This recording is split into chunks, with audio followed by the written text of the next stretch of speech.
Oui, un tout grand merci à toi en tant que parent ou en tant qu'enseignant, de vivre ces routines quotidiennes avec tes enfants. Parce que c'est ça un petit peu l'objectif, c'est que tu puisses les vivre en même temps qu'eux. Pour que toi aussi tu puisses t'apaiser, pour que toi aussi tu puisses vivre des moments de qualité avec lui ou avec elle. Alors en classe, c'est pareil. Je t'invite vraiment à faire ces moments ensemble avec tes élèves. Et puis simplement à discuter avec eux, leur laisser un temps pour dessiner, leur laisser un temps pour écrire dans leur cahier de gratitude, dans leur cahier soleil s'ils en ont un. Si pas, ce n'est pas grave. Prends simplement le temps de discuter avec eux comment ils vivent ces routines quotidiennes et puis partage-les nous ici dans les commentaires, tout simplement. Alors qu'avons-nous fait aujourd'hui avec ce jeu de la fleur? Eh bien, nous avons focalisé notre attention là. Et je vous invite en classe à le dire aux enfants quand vous le faites et que vous le refaites à d'autres moments de la journée. Eh bien, c'est là qu'il faut focaliser son regard. Parce que si je fais le jeu en regardant ailleurs, oui, la respiration va faire du bien, la respiration va apaiser le mental.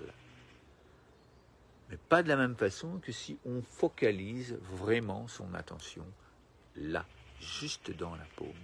Et le fait de faire d'un côté et de l'autre, eh bien, vous le savez déjà, ça nous permet de nous équilibrer. Et puis en plus, ça permet aux autres enfants de balayer dans la classe leur regard et de vérifier que les autres amis et les autres copines le font aussi.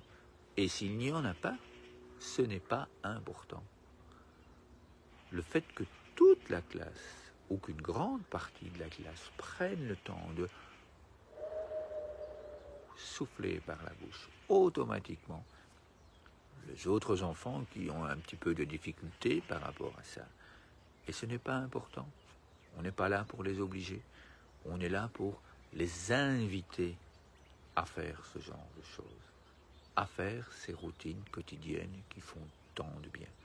Et puis vous allez voir que petit à petit, quand vous allez leur donner la possibilité, quand vous allez leur dire, eh bien oui, mais tu sais que toi aussi, tu peux devenir un leader créatif. Tu sais que toi aussi, tu peux créer de nouveaux jeux. Eh bien, je peux vous assurer que même ces enfants qui ne pratiquent pas, eh bien, ils vont se sentir soutenus par les autres copains. Et à la maison, évidemment, ils vont se sentir soutenus par vous. Tout simplement. J'étais une fois avec une famille, comme ça, lors d'un Zoom, et il y avait un tout petit qui était là. Eh bien, ce tout petit, il ne venait qu'au moment où on envoyait la colombe. Mais la maman, elle me disait, pendant que nous, on fait ces jeux-là avec ma fille, eh bien, le petit, lui, il joue. Et au moment où on souffle, il participe avec nous. Et au moment où on envoie la colombe, eh bien, il venait là, avec nous, pendant la scène. Donc, vraiment, tranquillisez-vous par rapport à ces enfants qui ont un petit peu de mal, qui ne font pas spécialement les mouvements au moment où les autres le font. Observez-les à certains moments. Eh bien, si vous avez déjà un arbre de paix dans la cour, si vous avez un arbre de paix dans le couloir ou dans la classe, eh bien, observez bien ces enfants. Vous allez voir qu'à des moments où ils ne se sentent pas observés, eh bien, ils vont aller eux aussi faire ces mouvements. Donc, tout va bien se passer. Merci à vous et à demain pour un autre jeu. Alors, juste ici en dessous, que ce soit sur la page du site, que ce soit sur les différentes vidéos, il y a des liens que nous vous invitons à découvrir. Et puis, il y a aussi la possibilité de télécharger un album international avec tous ces jeux du cœur où il y a des merveilles qui sont expliquées, qui vont vous permettre, là aussi, d'améliorer la mise en place de ces pratiques dans votre famille, dans votre classe.